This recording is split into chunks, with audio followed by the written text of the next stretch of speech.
On this episode, we're doing our review of Terminator, Episode 6, The Fate Awakens.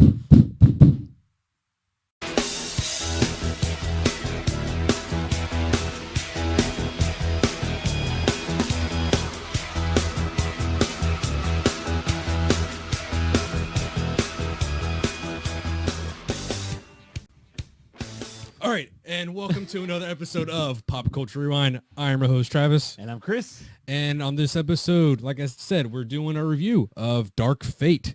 You spent money already to watch it? I did. Wow. I'm impressed. I got a podcast from it, man. Yeah. What was your excuse? I am still on the quest to have a year where I watch more movies than you. Oh, dude, I think you probably already won. I didn't know we're doing a contest, but there were actually 4 movies at the theater that I wanted to watch that if I wasn't going out of town this weekend or watching wrestling this weekend, I would have probably just camped out at the theater and watched all 4.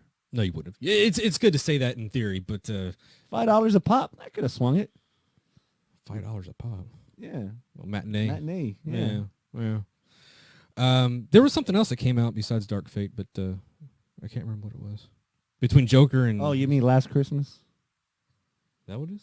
You want to take the missus out for a little date night? No. No. I mean, yeah, Jojo sure, Rabbit but no, came I out. just what? Jojo Rabbit came out. That's what I want to watch. That's one, but there's something else that just Parasite? No, I never heard of that one.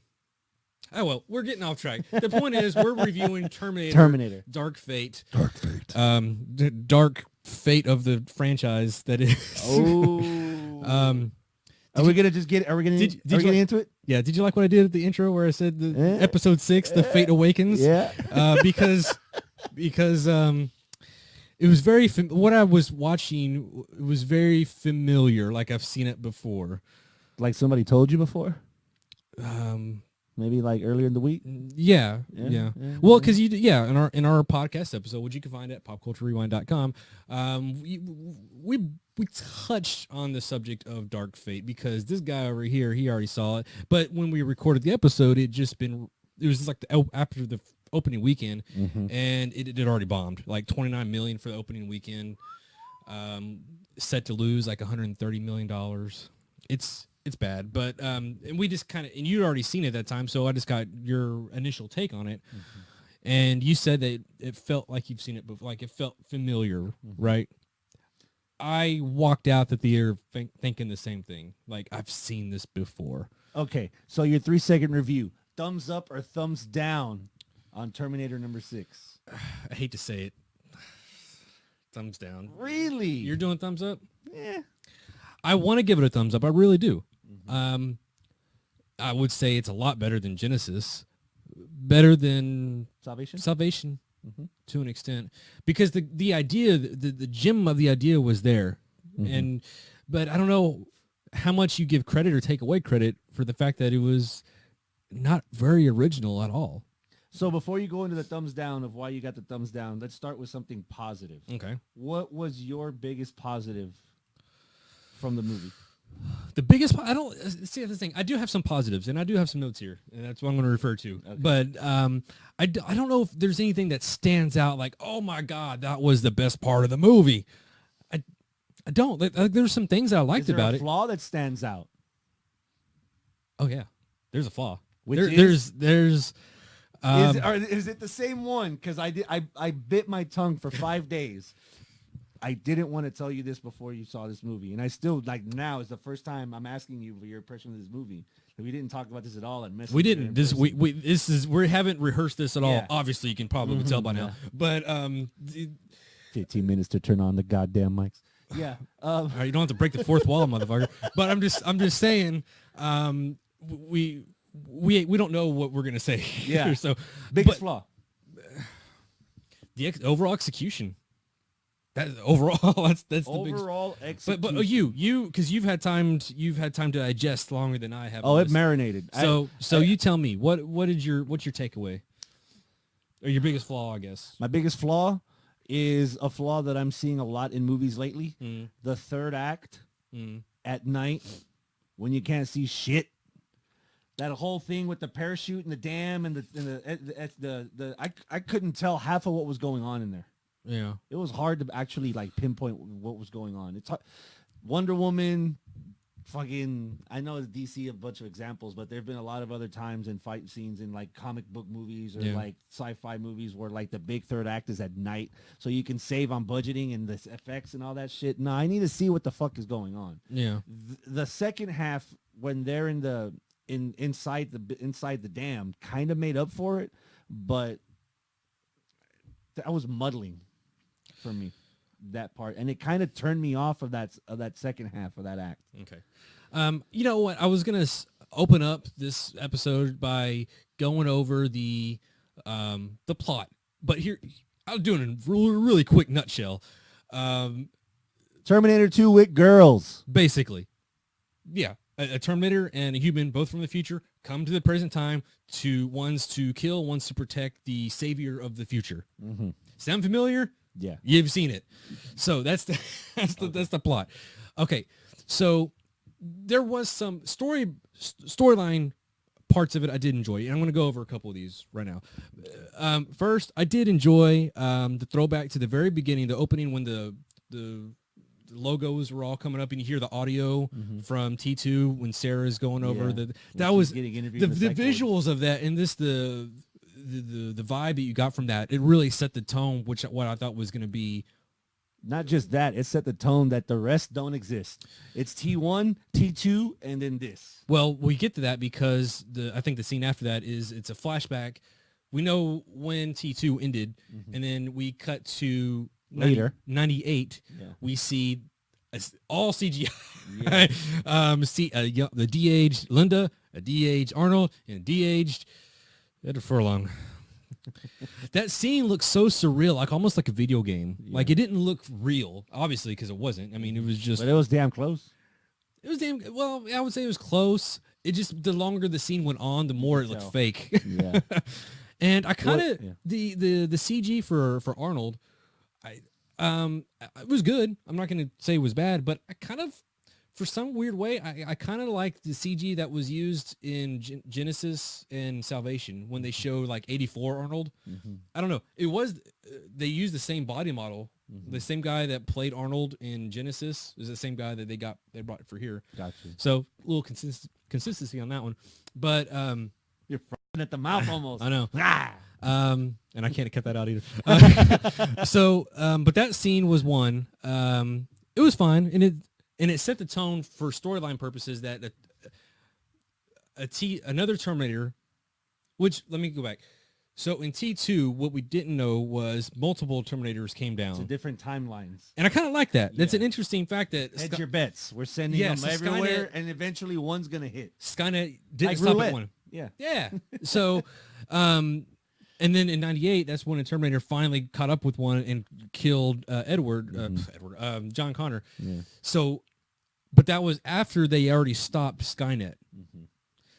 So, what does a Terminator do when the mission is complete? First of all, when the mission's complete and there's no more future, because that future got erased. That the future they came from is no more. Well, we saw how a face in that situation reacts to the future once his mission's complete. He killed himself, but we never saw it from the bad guy's point of view. The bad guy eventually redeemed himself as the movie goes on, which they don't know about until halfway through the movie. Right. And that was, I guess the only thing that was like holding me on to this movie was the stuff with Sarah and her story and Carl, because that's the connection to the original. All the stuff that tied into the old stuff kept me engaged in this movie. So with that being said,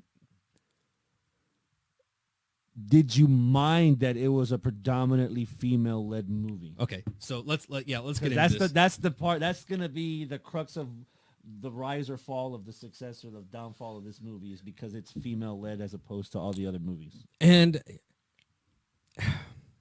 that's the thing about it, because, like I said on our show before I even watched it, I didn't have a problem with all the females in the movie. And I was kind of gauging from what I saw in the previews that it was basically going to be the same thing. I didn't know how much of the exact same thing it was going to be. But we're introduced to a girl named Danny. Daniela. she's. Oh, by the way, I put this in my notes. I've got to mention this now. Shit. What This is gonna make you sound racist, is it? No. Damn. No, not yet. Okay. We got plenty of time. I was watching the movie, and the first, like, we're introduced to Danny in the movie, and we see her and her dad and her brother. They're all talking and blah, blah, blah, and they're going out. We're being introduced to her as a character. And I was thinking, this is very familiar to how Rambo started off. And I was thinking, it's so funny because Arnold and Sly, they've always had that little... A parallel. Yeah, the little rival between each other. And it's just, it seems like it's kind of sparking up again. And I was like, and it's almost, I could see it where, oh, all right, Rambo's doing this, introducing with the Hispanic-led cast. And the way it was all, we had the subtitles and Spanish speaking, and it was all about the family. I was like, this is very reminiscent of how Rambo started off. I just saw this.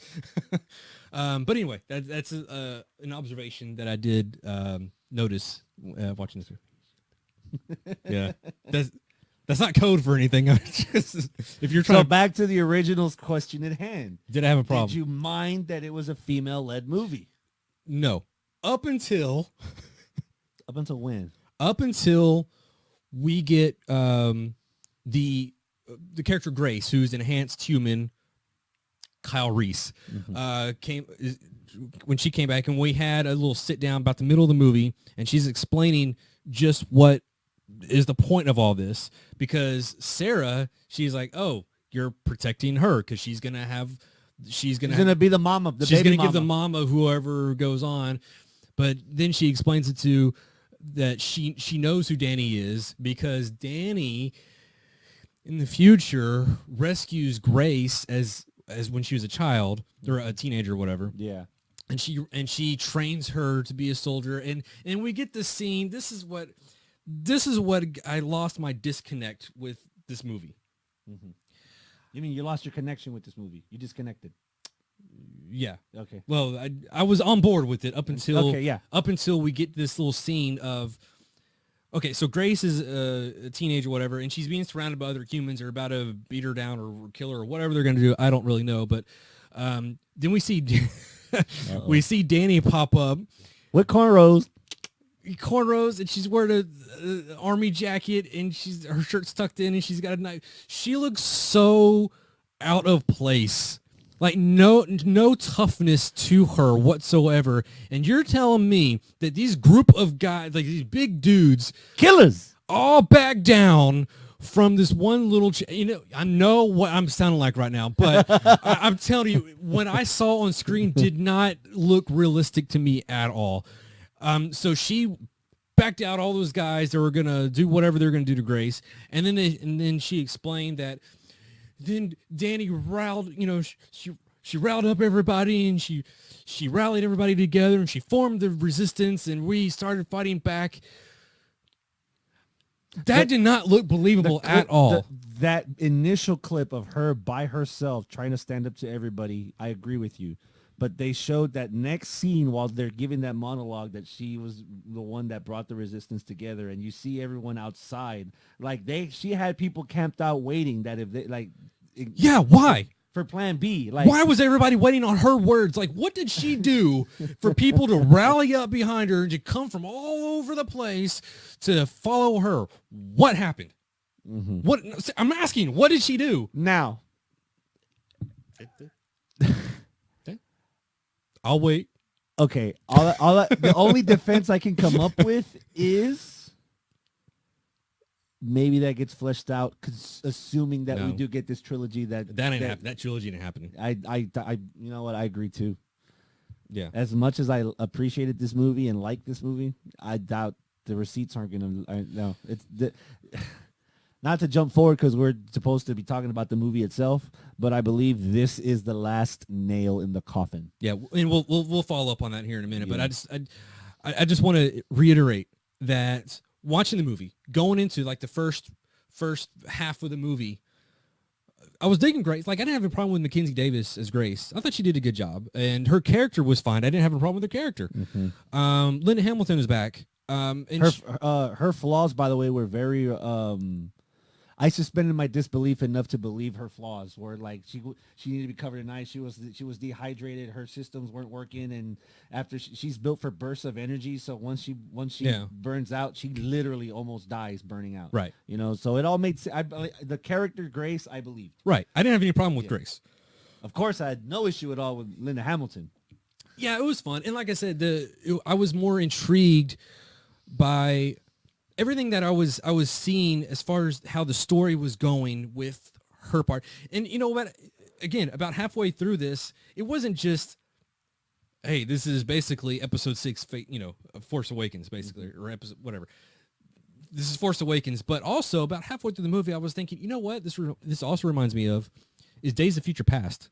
Mm-hmm. Because Days of Future Past, we had the new cast teaming up with the old cast. Yeah, passing the torch. Passing the torch, and I got a big sense of that. Mm-hmm. Whenever it was during that scene, I think it was in the hotel room. Whenever Grace was explaining, well, when Sarah was saying about Skynet, we killed Skynet, we got rid of all that, and Grace like, what's Skynet?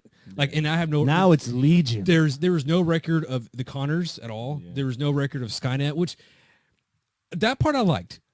However, we get into the new part of the stuff, and I don't understand how the new, now it's not Skynet, it's Legion. Yeah. I don't understand how there's so many similarities in the looks, in the feels of what Skynet was. Mm-hmm. We have the T-1000 back from T2, mm-hmm. and then the TX from Terminator 3, and the L7. Fuck that. Which we could. And I don't even know what you're talking about. So in this one we have Rev 9. Yeah, Rev 9. That's what I meant. Okay, so that's the model of this one, which again, kind of like what I was talking about with the future stuff with Danny being. I didn't believe that. I'm not sure what I felt about Gabriel. What was the guy's Gabriel name? Luna. Gabriel Luna playing Rev 9. I see what they're going with. Again, because I've seen this before, I guess they were going with a Robert Patrick vibe where he's, how Robert Patrick in T2 as the T-1000, he was very calm and cool. He could talk to humans. He can interact. Yeah. And I thought that's what they were going for with this guy. Like he was very, especially in the beginning. What about my dad? Bitch, your dad's dead. Because he interacted with the T9. Yeah, it was the same thing. It's all the same thing. Yeah. But the thing is with the T-1000. We knew exactly, like with that one in T2, everything was explained to us because John Connor asked, "What the hell was that?" And it was a poly, blah, blah, blah, blah. I can't remember what they called it, but he's liquid metal. Yeah. And it was exposition. But 10 seconds was all we needed. We got it. Yeah. Well, why does he turn into a gun or something? Come get me. It's guns has moving parts. It's not in that limit. Yeah. So we got a sense. We knew what we were working with. And this one with Rev 9, he was just a killing machine, which was fine. And they did explain that the reason that they were able to kill these Rev 9s is because they're stronger together than they are when they're separate. That's why you see them. Okay, when was that explained? I think that was during the sit down with Schwarzenegger when they were in were in Carl's house. Okay. And that's when Grace started actually once Grace realized that the person that was sending Sarah Connor the texts, mm-hmm. and the person that had the information tattooed on Grace's stomach, mm-hmm. in case of an emergency, not only that they were the same person, but it was a Terminator. It's Carl, the one that was sent to kill John Connor in the beginning of this movie. So the fact that he was the one sending out this information, helping, she kind of let her guard down with him as opposed to with Linda, because no women ever get along with each other. Right. So that's when we started getting some sense of what we're dealing with here. It's like we don't defeat them, we survive them.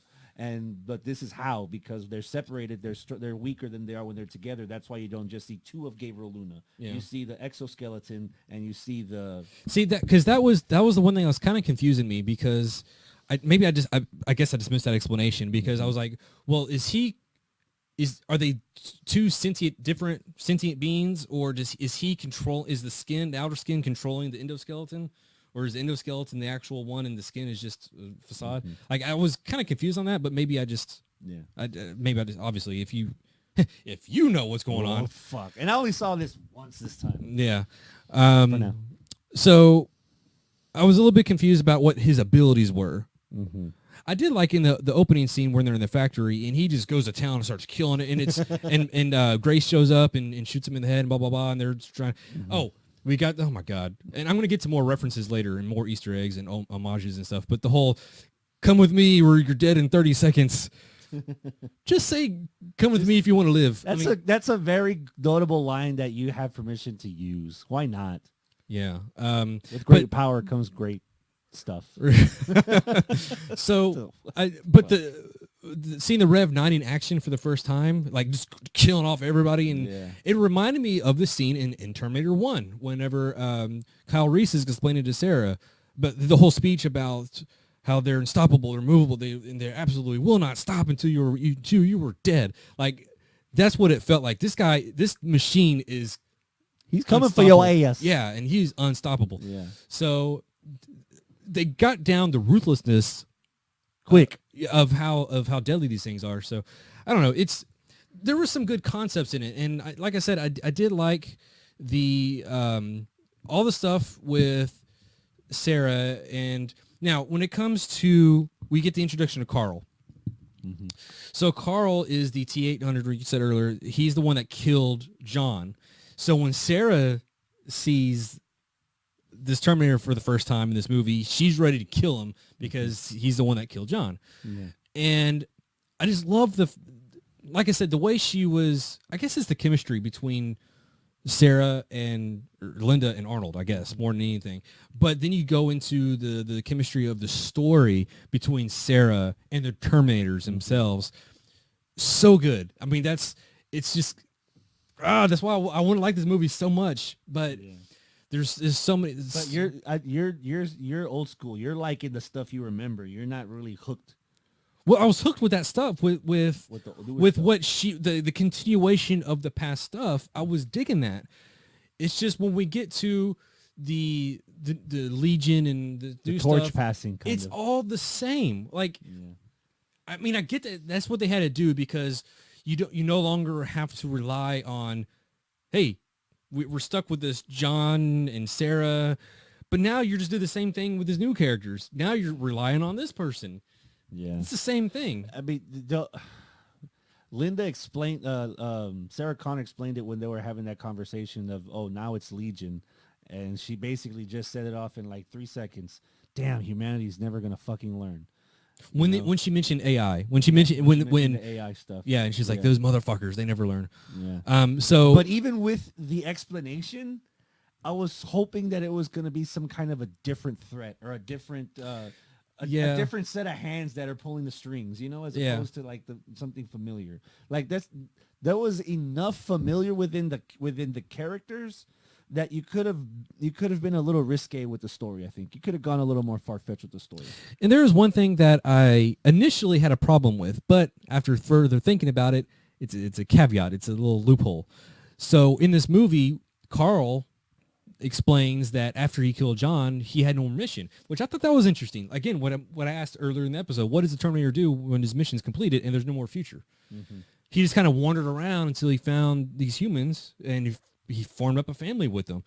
And his explanation, everything that he was doing, I liked it, but at the same time, in the back of my mind, I was thinking, whoa, wait a minute. He can't do this because in T2, we learned that there's a chip that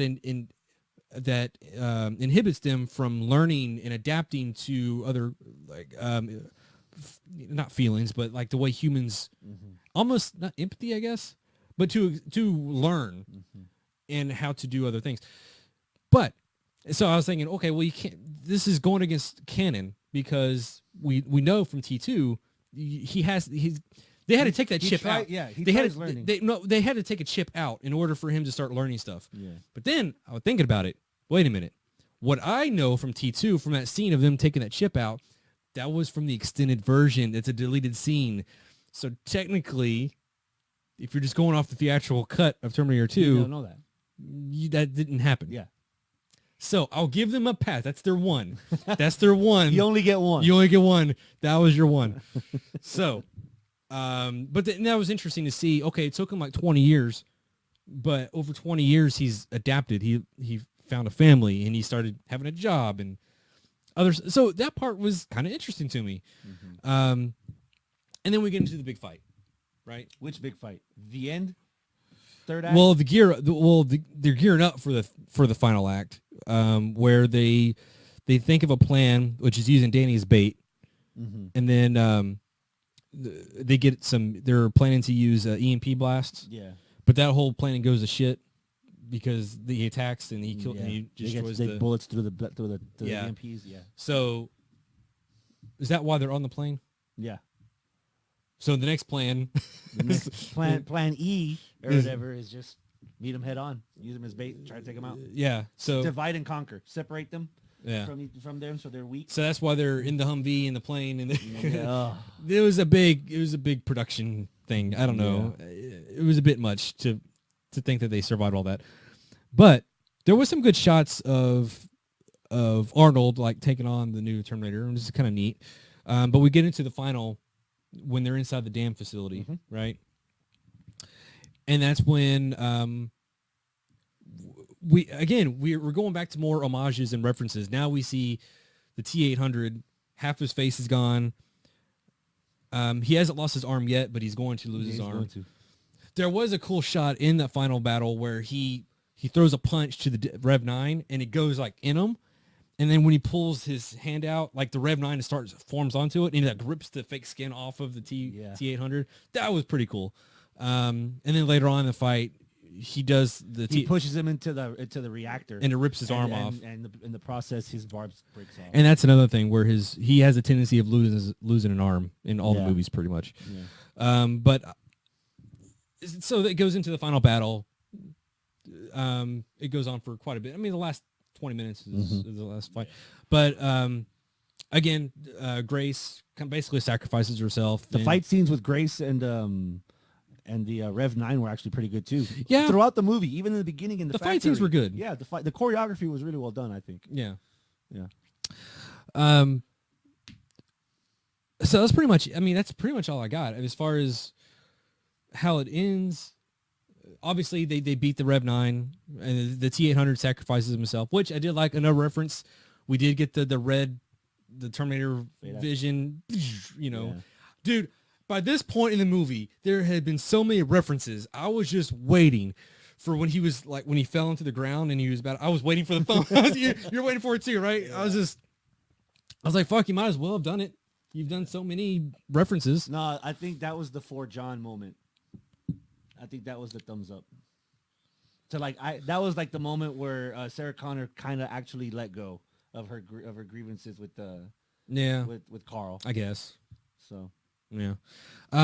So I do overall. Overall. Well, before I do my overalls, I do have a list of references and callbacks and homages, and I actually lost these. Probably aren't all of them because I actually lost track during the movie.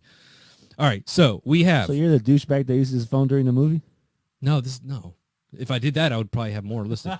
Come with me, or you're dead in 30 seconds. Yeah. We have the obligatory. I'll be back. Mm-hmm. Nah, I won't be back. Well, yeah, he says I won't be back, but she did in the beginning. And I think it's been known by this point that Tim Miller, the director, he was forced to put that line in the movie. Like he didn't want to do it, but studio's like, you got to have it. It's a Terminator, you got to say it. There was a line, I believe this is a callback to Terminator 1, where she says, "You're terminated, fucker." And I believe she says that in the end of the first Terminator movie when she pushes the compactor down and kills. Oh, yeah, there's no fate but what we make for ourselves. Like, they couldn't come up with their own original line. That is straight up, with great power comes great responsibility. Like, in the Spider-Man movies, they at least tried to change it up as bad as it was. They didn't even try. They were just like, from a totally alternate future, you're telling me that someone came up with the exact same line that Sarah Connor came up with. Get the... Okay. All right. There was... we had a highway chase in this movie. We had like Terminator 3. Terminator 2. Well, and 3, I guess. And 3, yeah. They drive around in a station wagon like they did in Terminator 2. I think it was the same station wagon. It might have. Cutlass. Might as well been. Yeah. The Rev 9 used the chopper like T1000 did. Oh, we did. Did you catch that one scene where the Rev 9 hooked onto the back of the truck? Yeah. And was dragged around? That happened in That's T2. fun too, yeah. The T-800 in one of the fight scenes, he put a gun right in the face of the Rev 9 and started blasting away. That happened in T2 with him and the T-1000. Because it's a cool visual. You see the bullets going in the face and everything. Yeah. I mentioned this before. Half of the T-800's face is metal or got revealed. Yeah. Lost an arm. There was one scene where Sarah Connor had one of those grenade cannons that shot, and he like was blown to where like there's whole it was flimsy. That's also from Terminator. Right. I didn't have that one on my list, but there's good. The Rev 9 takes the uniform of Border Patrol, and where the T-1000 was a police officer. Yeah. So we still have that comparison. Oh, real quick, since I'm thinking about it, do you think there was a lot of the political stuff with the detention camps and the immigration? I tried not to let it influence me at first until she said, so what are you doing? So the prisoners, what are you doing with these prisoners? Like, these are not prisoners. You're keeping them in cages. You're not letting them out. They're fucking prisoners. And then she started she said, we call them detainees. Yeah. She started going off on them. I was like, okay, all right. I get it. I got to that point, but I was like, oh God, I hope it's not too political. And I don't think it could have been a lot worse, I think, as far as hammering I was the just social. waiting for a ginger with a pot belly and to be like, get shot in the head and for everybody to cheers. Like, nah. Why's it gotta be a ginger, bro? Well, Trump. Oh. Yeah, I was waiting for a Trump representative or like a picture of the president, and it's going to be Trump or something or whatever. So, all right. Okay. We mentioned this before. The Rev 9 killed the family of Danny, where the T-1000 killed John's parents or foster parents. Oh, this is another one that had memorable eyes. The country song "Guitars and Cadillacs" playing in the backyard when they crash down. It's like, really, of all country songs, that's the same song that is happening to be playing. The same thing in every Terminator movie where they show up naked and they people that find them, they ask for their clothes. Well, they didn't ask. She just took it. Yeah, Grace took it. Yeah. There's the thing with the sunglasses where he picked up the sunglasses. He's about to use it. I did read apparently that there was multiple cuts of that. There was an alternate where he did actually put the sunglasses on and he walked out. But the next shot, he isn't wearing the sunglasses, so they just used the one where he put the sunglasses back down. So we have in this movie the evil Terminator in this one. It was thought to be destroyed, but then rises up from the fire, reduced to the endoskeleton. That was from part 1 and actually part 2. There's always fire and being involved in all these. The power core that they use from Grace, very similar to in Terminator 3 where they used the power core where he stabbed him in the eye. Yeah. So there was that one. And then even, again, by the end of this movie, I'm thinking, okay, what else are they going to do that's going to just, wink and a nod to the originals? In the very end, the very last scene where Danny and Sarah are watching over young Grace, they just kind of get in their Jeep, just like Sarah had in Terminator 1, and it drives out. And I think that last shot, I think was supposed to be reminiscent of T1 at the very end where they're driving out to the sunset, whatever. So even that was a nod to, which I guess if I'm a Terminator fan, I shouldn't be like shitting all this. I should be like, look, they're fans of the originals, and they were... That was a good cover. That's a good cover song of the original. Yeah, it's a good cover song of the original. Yeah, I'll go with that. It was... Yeah. It's like Garage Inc. from Metallica. It's good. Yeah. So overall, what is your overall... do you want to rate it like a 1 to 10? Or how do you want to do this? 7.5. 7.5? Yeah. I'm not as tied down to a lot of the lore. I haven't seen a lot of the failures for me to compare it to other failures, so I'm at a good 7.5. I definitely plan on watching it again. See, that's the thing. I don't know if I want to watch it again. I've seen it like so many times, but there was some good. That's the thing about this movie. So you know what? I'm going to give it maybe a 7, maybe 6.5, 7 out of 10. So let's just play devil's advocate here. If they do another movie to follow this one up as the second of the trilogy, would you watch a Terminator movie without Arnold Schwarzenegger? Well, I'd have to because he died in this movie. Yeah, but where do they go? Because they ended it, unless they have another Legion Terminator coming back to try to kill Danny again. Or they actually go like to the source and try to break and destroy the whole system, the whole machine. Like they tried to do that in part 3, like going to actual the Skynet. But did they even explain where Legion came from in this None one? of that. They just said AI. None of that. That's why I'm assuming that there's more meat to that bone that they want to portion out for the next. But here's meal. the thing, though, dude. Grace didn't explain that to him, and she's dead. So now you just have 2 present tense characters who know bits and pieces, but they don't know where it all started.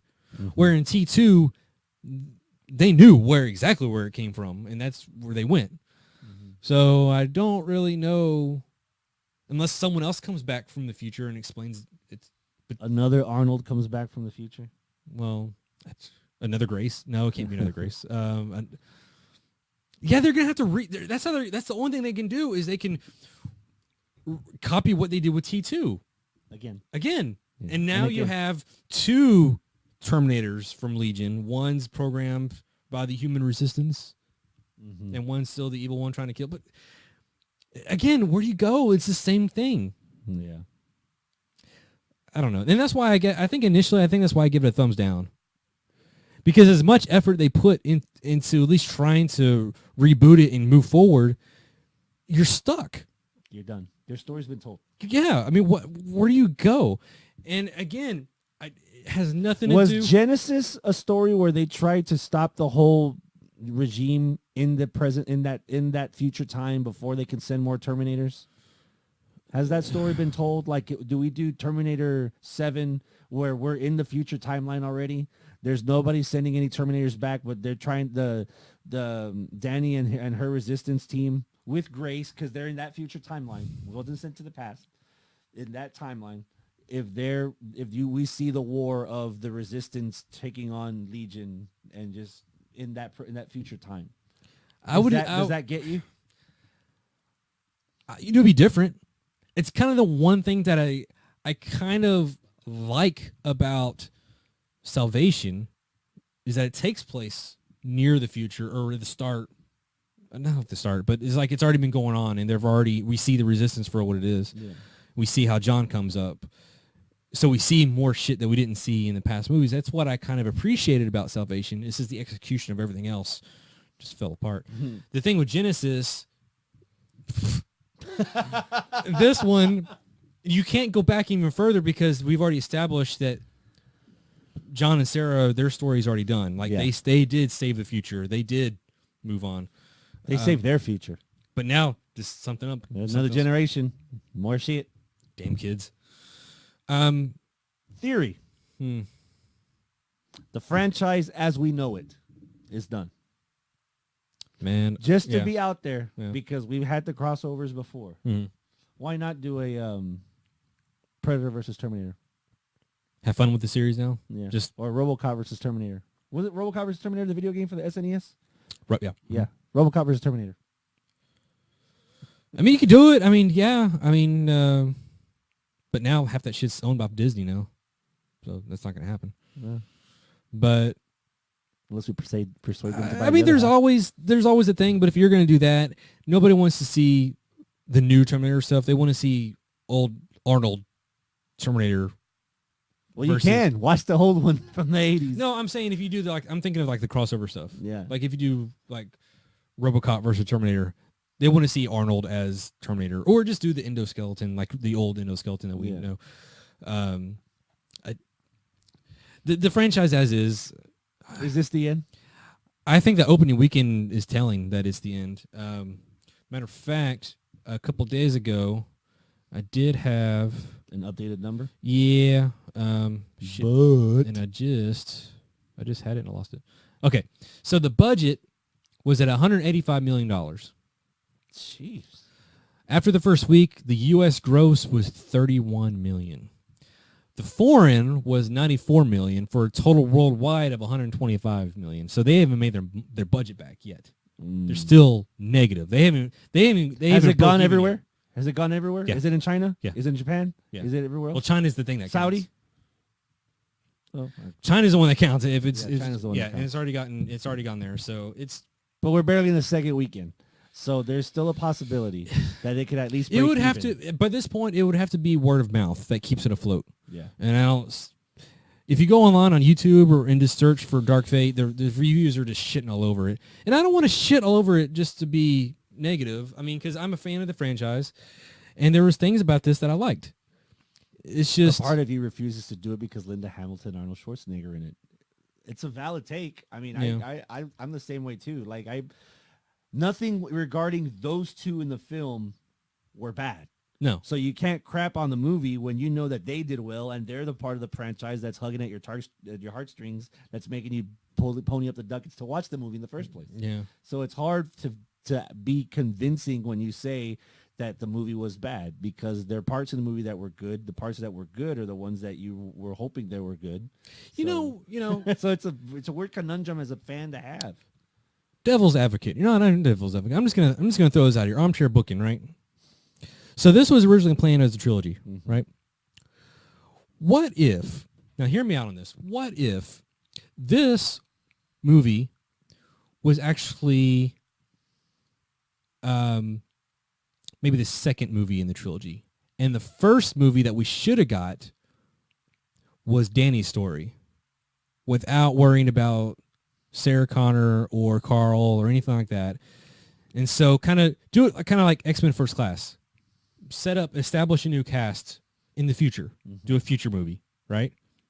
And then in part 2 of this trilogy is this movie where they go back and you have the crossing of the streams of the franchises.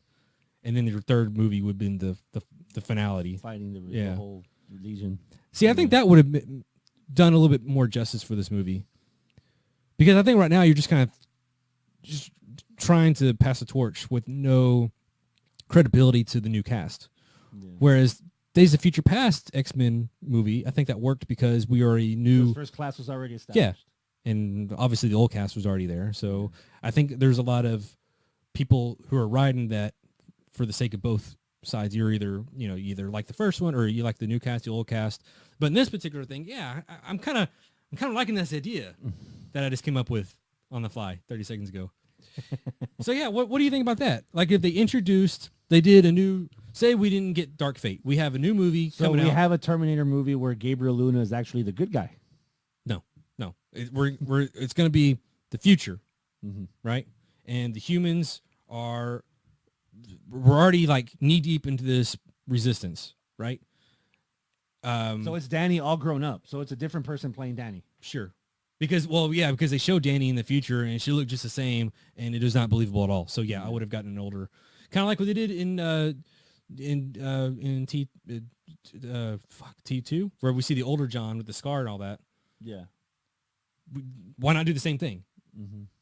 That was another thing I said. In the future scene where we saw Danny as the leader, I said, she's missing a scar. If you're going to copy everything else from the original movies, cut her. Scar that bitch up. Anyway, I got this from the butcher. Yeah. What do you think about that? If we did that, like if that's how we started off this new half of the franchise, this new trilogy, if it started off in the future, and then part 2 was this movie, and then part 3 was saving the whole humanity thing. There's something there. There's something there. Yeah. Better than what we got. Because at least I don't know if I'd say better than what we got, because I appreciate what we got and I understand why we got it. Well, I'm just saying maybe it would have had a better turnout if maybe we knew this cast. But again, devil's advocate. You struck out with a lot of fans on Salvation. You struck out with a lot more fans on Genesis. A lot more fans. If you were to have done your movie first without a Linda Hamilton or an Arnold Schwarzenegger, would you have even gotten half of the receipts that we've gotten 10 days in? Well, maybe. Well, there's not a lot to compare to because it barely made any money. You not need any receipts because you wouldn't need that kind of budget because you're not bringing in that kind of talent. Here's another add-on to my little idea here. Don't even call that first movie a Terminator movie. Just wait until the very end, like fucking Split, where you see a dude's red eyes turn red. That would get word of mouth going, kind of like to a lesser extent maybe Rogue One, where it had a word of mouth because the very end with Vader. this would be the same thing where we're just seeing an apocalyptic future, man versus machine, blah, blah, blah. Something looks kind of familiar about it, but we're not too sure. It's like, are they kind of trying to copy Terminator? I'll go watch it. It sounds like a Terminator movie. And then at the very last scene, we get the reveal of whatever. Something that even ends with that music too. Dude, I'm telling you, there could be something there if they went that route. Was it a Paramount movie? No, it's Warner's, right? What was it? Paramount. Paramount, pay this man. Right here. He's white. He deserves it. Yeah. But I'm a white guy, so it don't count. Shit, that's how it works down too. Oh yeah. So we gotta wait till you're a black woman and I'm a transvestite, huh? If you don't get that reference, watch our last episode. Yeah, go to popculturerewind.com, listen to the last episode for the B-roll at the very end. Yeah. On that note, I think that's gonna wrap. That's the show, man. Are you ready to get out of here? I think it's time to go. Yeah. So if you enjoyed this, let us know. Hit the like and the subscribe. Give us a thumbs up on the video. We do greatly appreciate it. What did you think of Dark Fate, and what did you think of what we thought about it? Let us know in the comments. We greatly appreciate any feedback. And then also tell your friends. And then also check us out on social media at facebook.com/popculturerewind. Also on the Twitter machine and Instagram. Yeah, Instagram's there too. Yeah. Yeah. I just remembered about SoundCloud. That's a thing. I just uploaded a couple episodes of that. Oh, yeah? Yeah. So and we're on Spotify too. So do a search on Spotify for our audio podcasts. Same thing with, or like I said, popculturerewind.com. It's our audio podcast. So anywhere you get your podcast from through Apple Podcasts, Stitcher, Spotify, all of the above. We greatly appreciate it. If you can't like it, if you can't stand to look at us, just download the audio. Which I don't blame them on that one. Especially now that we're rolling like 1080p. Like I see the software up there. I think we look attractive as fuck, but there's some slight biases on that. Yeah, there's a lot of bias. Slight, hell no, shit, very 100% biasness. All right. On that note, we're gonna wrap this one up. Yeah. So thank you for tuning in, and as always, pop your culture.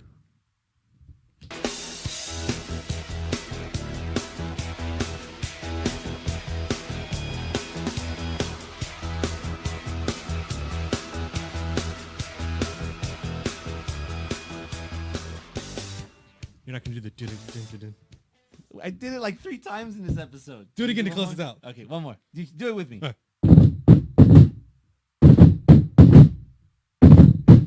One more. Done.